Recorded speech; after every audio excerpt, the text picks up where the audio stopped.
여러분 안녕하세요. 엊그제 금융위원회에서 세도약기금 관련된 보도자료 하나를 냈습니다. 바로 여전업과 대부회사 등에서 보유한 연체채권을 매입했다는 반가운 소식입니다. 하지만 여러분들도 내용을 보셔서 아시겠지만 향후 계획에 구체적인 내용들이 담겨져 있지 않아서 많은 아쉬움을 자아내고 있습니다. 그래서 아쉬운 점에는 어떤 내용들이 있는지 네 가지를 한번 셀렉션 해보고요. 그 아쉬운 점에 대한 정부의 대안은 없는지, 정부의 대안에 대해서 한번 여러분과 함께 살펴보고자 합니다. 자, 바로 이 내용인데요. 엊그제 금융위원회에서 발표를 했습니다. 그래서 18만 명에 해당하는 어, 분들의 채무 1조 4천억 원을 이렇게 매입을 했다라는 내용이 있습니다. 그래서 이 자료에 대해서 대안 향후 계획에 대해서 한번 잠깐 살펴보고 오겠습니다. 바로 이 내용인데요. 향후 계획이 딱 세 개입니다. 세 개만 이렇게 나와 있는데요. 첫 번째는 업권별로 매각되지 않은 대상 채권 추가 파악해서 단계적으로 인수를 추진할 거다. 그래서 신용보증재단이라든지 상호금융업권 이쪽에 보유한 대상 채권 추가로 매입할 예정이다. 그런 내용이고요. 두 번째는 대법관이 10개사로 늘어났다. 그래서 대법관의 세대학기금 참여가 점차 확대되고 있는 추세다. 뭐 그런 내용입니다. 그리고 마지막 세 번째는 대부회사의 가입 증가는 대법관 대상으로 협약 가입 유인책 영향에 따른 거다라는 거고요. 그래서 대부회사는 원하는 시기에 채권을 순차적으로 매각할 수 있도록 해서 협약 가입의 부담을 완화했다. 이런 내용입니다. 그런데 대부회사가 과연 원하는 시기에 채권을 순차적으로 매각할 수 있을까? 이런 의문은 어, 드는 그런 지점이 되겠습니다. 자, 이렇게 보고요. 그래서 계속해서 내용을 살펴보면요. 채무자 입장에서 아쉬운 점 네 가지, 그래서 채무자 입장에서 불만과 아쉬운 점 네 가지를 한번 살펴보고자 합니다. 우선 첫 번째는 세대학기금 진행 속도가 너무 느리다. 생각보다 너무 느리다. 많은 분들이 이거 느끼고 있죠. 그래서 정부가 1차부터 3차, 이번에 발표한 3차 매입을 통해서 확보한 채권이 총 7조 7천억 원 정도 됩니다. 수혜자가 약 60만 명 정도 된다고 하는데요. 그런데 여러분들 입장에서는 세대학기금이 10월에 출범을 했습니다. 출범한 지 몇 달이 지났는데 아직도 내 채권에 대해서 소각 여부를 모른다는 그런 궁금증이 있습니다. 그리고 매입한 채권에 대해서 추심은 멈췄다고는 하는데 그렇지만 여러분들 심리적인 상태는 불안은 그대로 있죠. 그런 거를 이제 체감하고 있는 그런 상황입니다. 여기서 문제는 뭐냐? 매입에서부터 상환능력 심사 그리고 소각하고 채무조정 과정이 너무 길고 중간 안내가 없다는 거예요. 중간 안내가 없어서 여러분들 입장에서는 도대체 내 채권이 소각되고 있는 건지 채무 조정은 어떻게 진행되고 있는 건지 이런 거를 도저히 알 수가 없는 그런 문제가 있습니다. 그래서 정부한테 대안을 제시를 해봅니다. 소각이라든지 채무 조정 예상 일정을 사전에 좀 고지를 자주 해주면 어떻겠나 이런 생각이 들고요. 그다음에 현재 단계는 이제 매입이 완료됐다고 하면 매입 완료 그리고 심사 중이다. 그리고 채무 심사 중이다. 채무 조정 심사 중이라든지 소각 예정이라든지 이런 것들을 단계별로 문자로 알림 서비스를 제공해 준다면 얼마나 좋을까 이런 생각이 듭니다. 두 번째는 왜 내 채권은 아직도 안 넘어오냐 이런 의문이 있는 거죠. 왜 아직도 대부업체에 아직도 있느냐. 빨리 넘어왔으면 좋겠다. 그런 의구심이 있는 거죠. 그래서 이번 3차 매입에서도 대부회사 협약 참여는 상위 30개 중에서 10개사에 불과하고요. 그중에서 실제 매각은 9개사인데 이 9개사가 상위 30개사 대부업 회사 중에서 5개사에 그친다는 겁니다. 그래서 채무자들 입장에서의 불만은 나는 조건이 다 되는데 왜 제외되고 있느냐. 대부업체가 안 팔면 안 되는 거냐. 끝이냐. 이런 게 이제 불만이죠. 그래서 문제점은 채무자 입장, 여러분들 입장에서는 운에 맡겨진 구조다. 내가 잘못한 게 아니라 채권자인 대부업체가 안 팔아서 제외되는 그런 구조적인 문제가 있다라는 거죠. 그래서 정부에 대안 제시를 해보면요. 대법관의 의무 참여율을 단계적으로 설정을 해볼 필요가 있다. 그래서 장기 연체 채권의 최소 몇 프로는 공적 기금의 매각을 권고한다든지 이렇게 해야 되는 거 아니냐. 앞서서 향후 계획에 대부회사는 원하는 시기에 채권을 순차적으로 매각할 수 있도록 한다.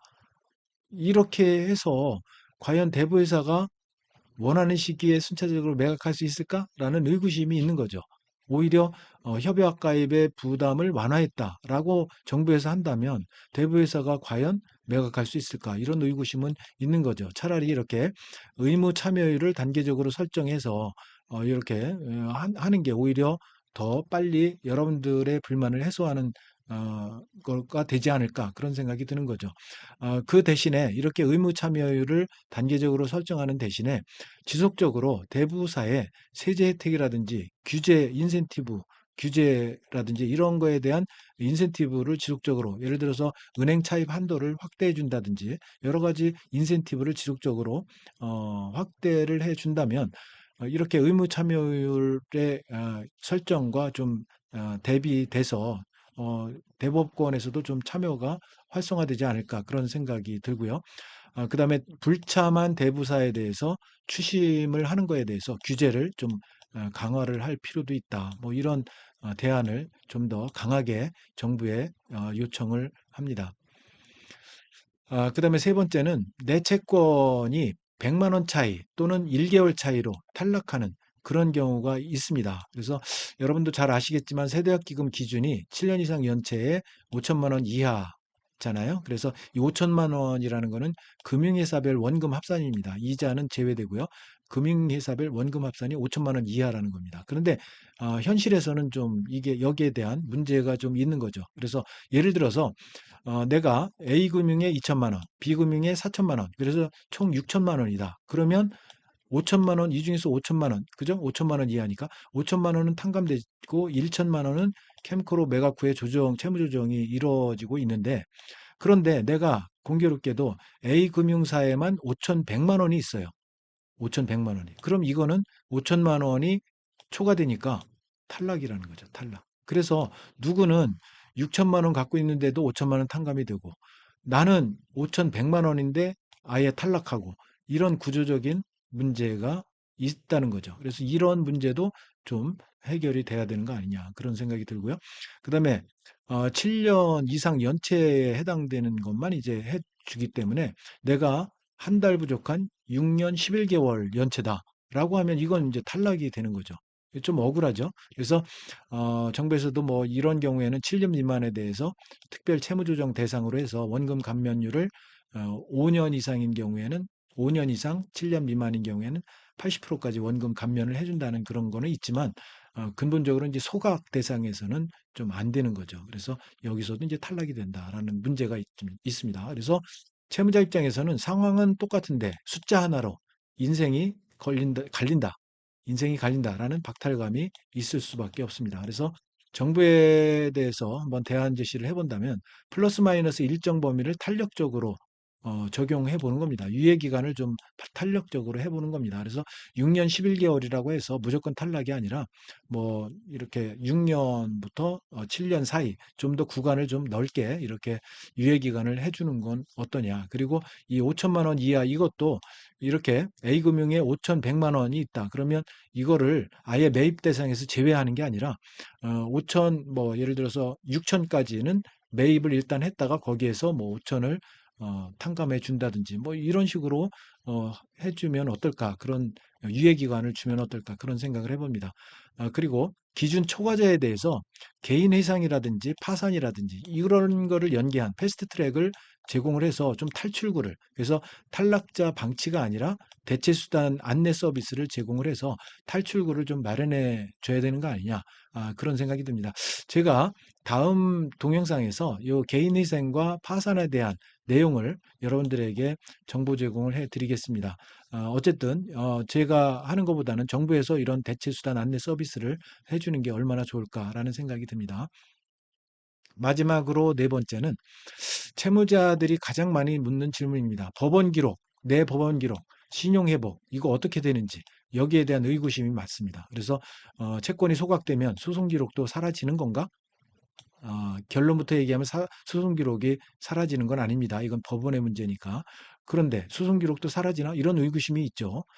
신용불량자는 언제 벗어나나? 이런 것들, 이런 것들에 대해서 소각이 되면, 신용회복, 법원 기록, 이런 거에 대한 구체적인 안내, 이런 것들이 좀 있어야 되지 않느냐, 이런 거죠. 그래서 문제는, 현재 세대학기금 보도 자료를 보면 채권 소각을 한다, 채무 조정을 한다, 이런 거는 잘 명시가 되어 있습니다. 하지만 법원 기록이라든지 신용회복 타임라인은 명확하게 나와 있지 않습니다.